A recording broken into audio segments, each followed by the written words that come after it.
Hey everyone and welcome back on the channel. My name is Alex. In today's video we are comparing two good shoes. I can already tell you that the two shoes are really good. They're from Brooks. It's the Hyperion 2 and the Launch 11. You've probably seen the reviews here on the channel. I gave these two shoes good ratings. They're not so fancy, great shoes, if that makes sense. Shoes do not need to be fancy to be great. They just need to be good training companions that, respond to a purpose, address a gap in your shoe rotation, in your training needs, and that give you joy and pleasure. And these two shoes do exactly that. However, the main question some people might have is, why on earth does Brooks have two shoes that are fairly similar in their lineup, and how should you choose between the two? Should you decide based on the price factor? This is cheaper. Should you decide based on a weight factor? This is lighter. I'll try to answer that here in this video.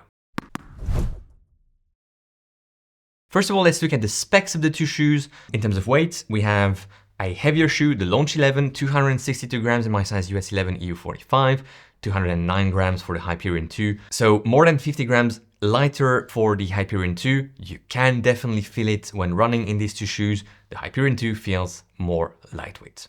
In terms of stack height, the Hyperion 2 sits closer to the ground at 31.5 in the heel, 23.5 in the forefoot, 8mm drop.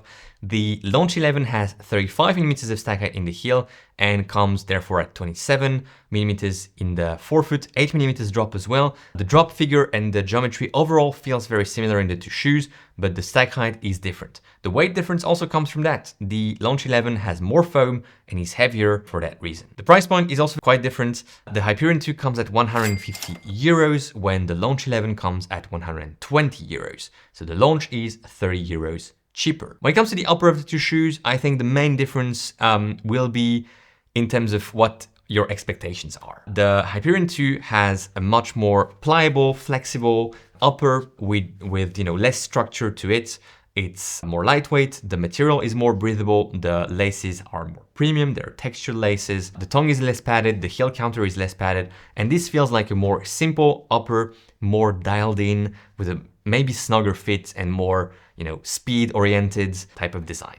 The Launch, on the other hand, has a more structured upper. You can feel it when touching the shoe here in the forefoot. The Launch has, a bit more structure. It's a bit firmer as well against my fingers, whereas here the Hyperion, the upper is much more, pliable, flexible, much softer also, if that makes sense. The Launch, from that perspective, is more comfortable. It has more padding against the heel here in the heel cup. It has more padding throughout the tongue, whereas the Hyperion has some padding only in key areas of the tongue. The Hyperion 3 doesn't have a gusseted tongue, whereas the Launch 11 has a fully gusseted tongue, which is rare enough to be mentioned. And the laces are not as premium, not as fancy on the Launch compared to the very nice textured laces of the Hyperion.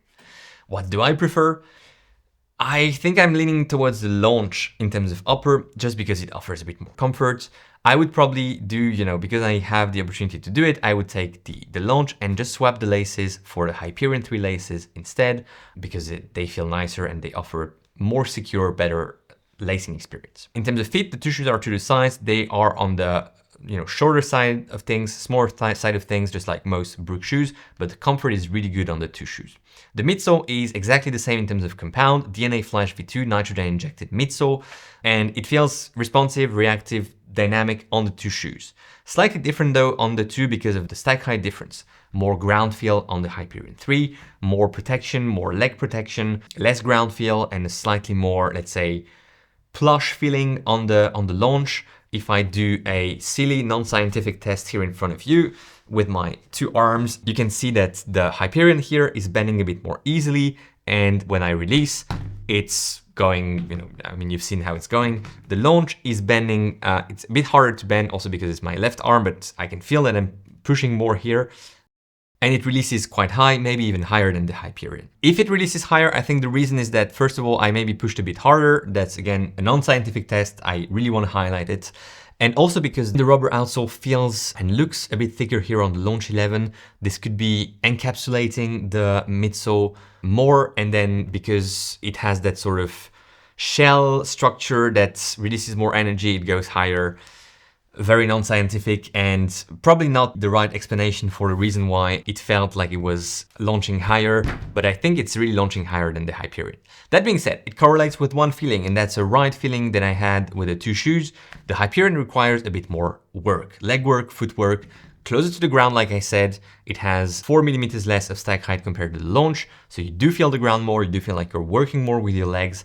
And again, it doesn't have the same amount of natural energy return. That being said, the two shoes have a lot of natural energy return thanks to the geometry, the construction, and in general, the fact that the outsole, the rubber, doesn't cover the full shoe, allowing for, again, lots of flexibility and that's very nice, dynamic effect that I just demonstrated here in front of your eyes. You might be wondering, why am I, pushing on the shoe and releasing the shoe like this? You're not doing that when you're running. True, but it's still, a comparison that you can do apples to apples, more or less, here between the two shoes. What do I prefer in terms of ride? Well, I think if you're looking for a fast, aggressive track shoe, this is the Hyperion. It doesn't have to be track, it can be also on the road. Anything, intervals, thresholds, you can do in this shoe. You can also do intervals, threshold in the launch, with the addition of slightly lower, slower paces. With this shoe, it feels a bit more adequate because of the extra leg protection that you have.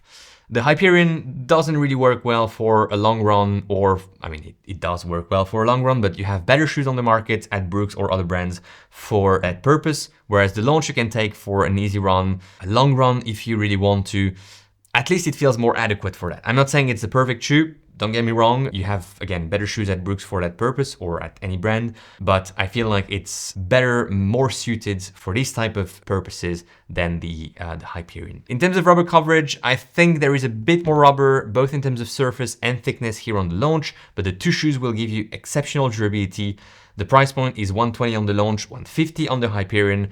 You probably understood that I am leaning towards the launch. That's my personal preference. I can do everything I do in the Hyperion in the launch and more, whereas the Hyperion is a bit more limited in terms of what it does. It's a great shoe. I really enjoyed running in it, mostly on the track. That's what I did with this shoe, also a bit on the road, but mostly on the track. But the launch feels like it's covering a larger spectrum of paces and of training regimen, which is great, especially because it's cheaper, 120 euros, 150 euros.